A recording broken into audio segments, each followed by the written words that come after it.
Hi, my name's Deb Samuels, and today we're going to be making the most common stock in Japanese cuisine, dashi broth. And dashi is made with a fish called katsuo.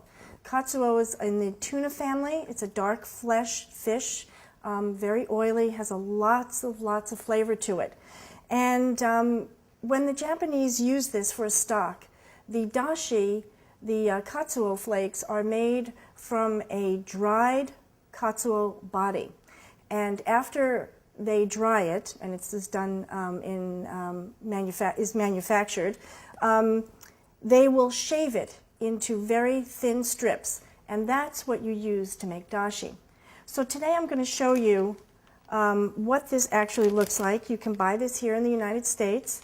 It's called hana katsuo, and it is large flakes of dashi, of the katsuo, and if you were here, you'd be able to smell something really delicious, fishy and smoky, because this is smoked as it dries.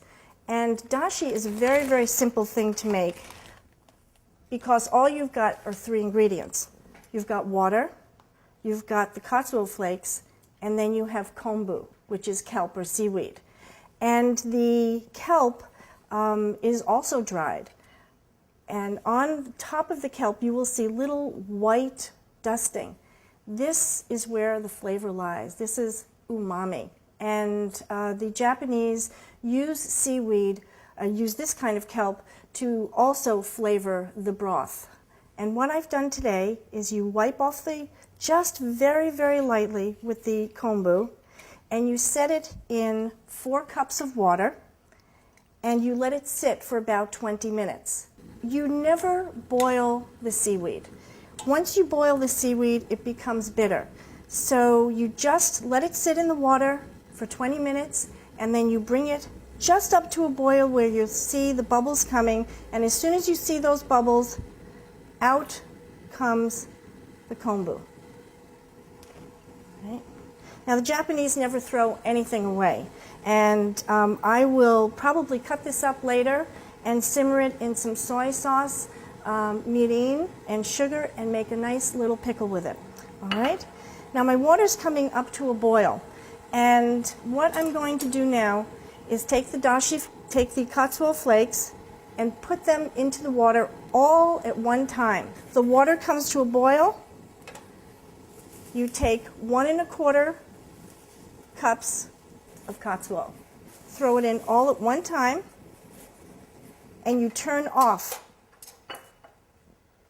the liquid, turn off the boiling water, and now you can see the katsuo is now just seasoning the water, and what it's going to do is sink to the bottom. Okay, my katsuo flakes have now just about settled to the bottom, and I have here a strainer, a wire mesh strainer. It's got a tight weave to it, and I've lined the basket with a clean paper towel. You could also use a piece of cloth, linen, but this is the easiest thing. And now I'm just going to strain it right into this, and this helps to keep the dashi clear. Okay, there we go. And now, as you'll see, you've got beautifully clear dashi stock. This is called ichiban dashi, or number 1 dashi, or the basic dashi. So it's got a nice, strong flavor to it.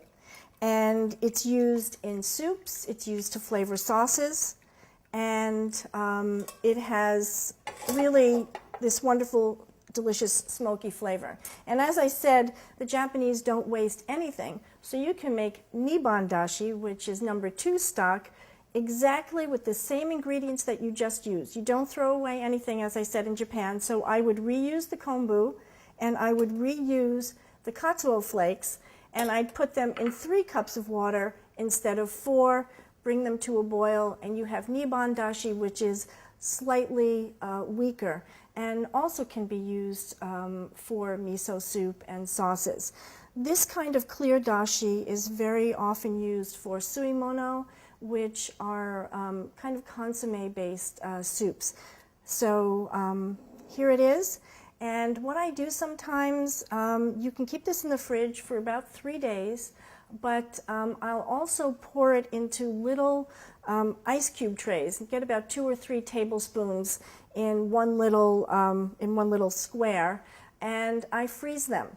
You do lose some of the intensity of the stock when you do that, but when you just need 3 tablespoons of dashi, I prefer to use that than the instant stuff. But I do always have the instant on hand as well.